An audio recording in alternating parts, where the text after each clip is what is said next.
The German economy is slowing down. It has been for more than a year. German GDP growth slides to 6-year low. Germany is now in a technical recession. The chief business editor of respected German broadsheet Die Welt called Germany the sick man of Europe.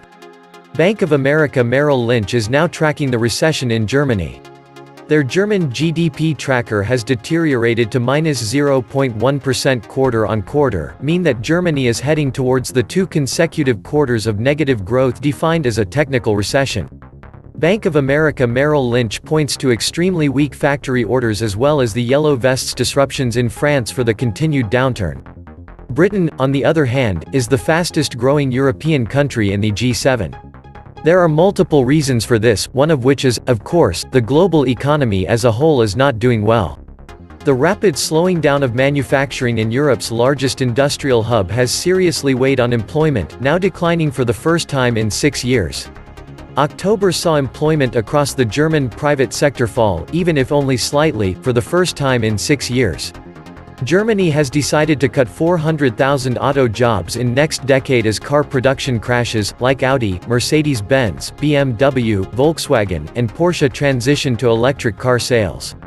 The automotive industry in the country supports 800,000 jobs and indirectly supports 3 million more. Germany, and Europe in general, might be looking at a severe economic crisis. Some argue it's going to be up there with 1929, or 1921.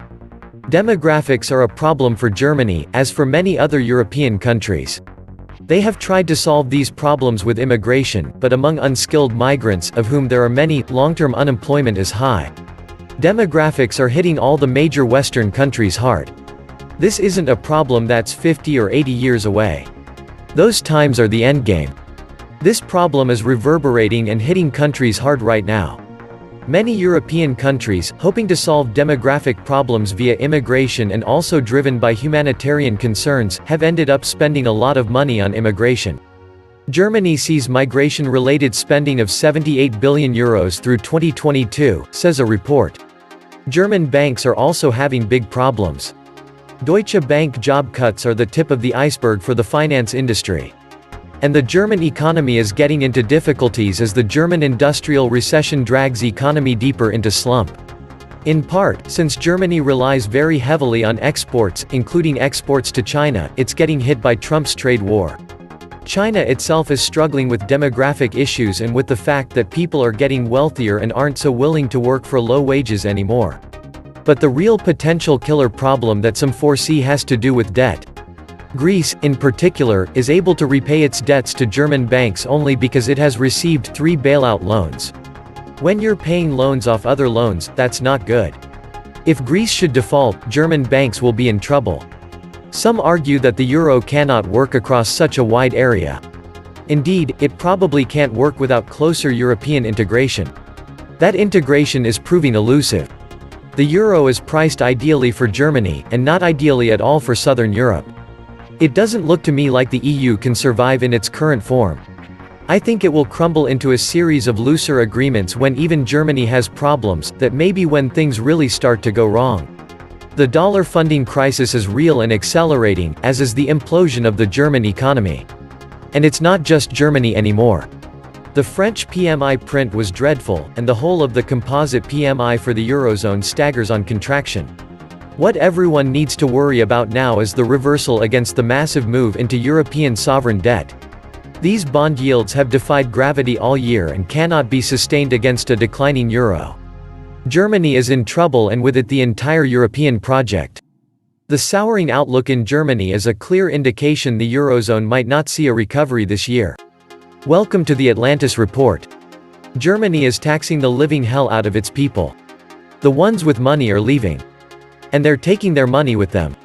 The euro was a banker's project. A single currency for the North American Union, another banker's project, has been included from the start. Yes, the German and French industry benefited because their economies were the strongest, but that was not the main point of the project.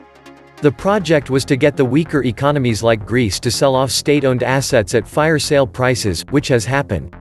There are lots of problems with rot in Germany, but what else would you expect from a country that still has an occupation government of the World War II victors? the real government, the Weimar Republic, has been refused its rightful place. Almost all European countries were politically under socialist control when the euro started. Those socialist governments in Pigs and France profited from the low interest rates that came with the adsorption of the Deutschmark. Such low interest rates allowed the socialist governments to increase debts and to fight their biggest enemy, the small and mid-sized entrepreneurs. Through ever-increasing regulation by themselves and the EU, they destroyed entrepreneurs and their own national economy. Politicians seek power, not welfare for the people. Finally, about 50% of the employees were directly or indirectly employed by the government of Greece. In France, the figure is 35%. Greece produced in 2015 only 35 national patents. A French car cannot measure up to a German car, for example.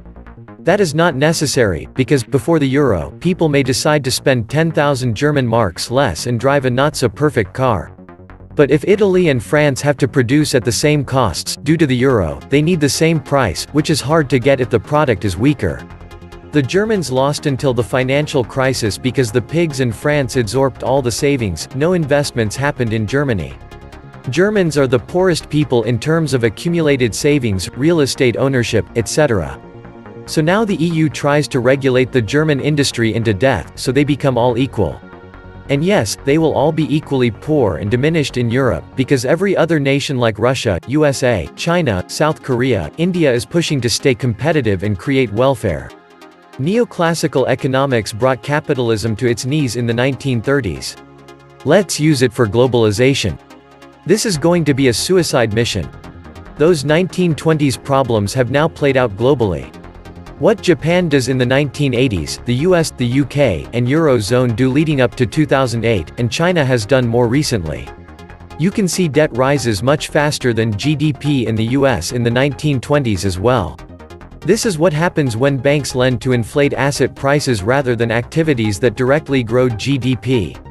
The People's Bank of China knows how to spot a Minsky moment coming, unlike the Fed, ECB, Bank of England, and the Bank of Japan. The Chinese know financial crises come from the private debt to GDP ratio and inflated asset prices. This is how the black swan flies under Western policymakers' radar. Our policymakers are looking at public debt and consumer price inflation, but the problems are developing in private debt and asset price inflation. Markets can be inflated with bank credit, and this has always been the Achilles heel of the markets. It is the very belief in the markets that gets people thinking they are creating real wealth by inflating asset prices. We do now know how to avoid a Great Depression by saving the banks. Leaving the debt in place causes the balance sheet recession, and this is why the Japanese economy has been flatlining for the last 30 years. Richard Koo had studied what had happened in Japan and knew the same would happen in the West after 2008. He explains the processes at work in the Japanese economy since the 1990s, which are now at work throughout the global economy. Debt repayments to banks destroy money, this is the problem. Japanification, come on in, the water's fine. China was the last real engine of global growth, and they did see the Minsky moment coming, but this was very late in the day. Since 2008 they have been growing by adding more and more debt, but they can't do that anymore. China was a big export market for Germany, so that is now suffering too. But according to the fake media in Germany, everything is just fine. Germany is far from any recession, in fact, they had a huge GDP growth of 0.5%. All these new jobs in the social-industrial complex generating massive growth, the automobile workers will soon become social workers, helping the hundreds of thousands, new Germans, to integrate. And the ladies from the white-collar work will become kindergarten nannies for the new breed. Nowadays, more than 40% under the age of 10 are so-called immigrants. As you see, all is fine over in Germany. The quote of state spending has recently gone above 50% of GDP. Germany's economy will become a perpetuum mobile in the near future. Massive job growth in state-financed sectors will generate massive tax increase for the state, which is then able to generate even more state-financed jobs. This is what I call an ingenious plan. The EU economic downturn has been and still is largely self-inflicted by policy stupidity. The EU is led by a subsidized and occupied Germany that has no sovereignty to lose anyway. The rotation of the Chinese economy into the next stage of their nation building will see the quid pro quo of taking and give move into the giving less and taking more phase. Time to make the ruling culprits cough instead of the hoi polloi. The people should take direct control of the government instead of allowing usurpers. Only when the avoidance of tax is eradicated will the people have any hope of avoiding totalitarian control by the pure and murderous greed of the money power and their gangsters.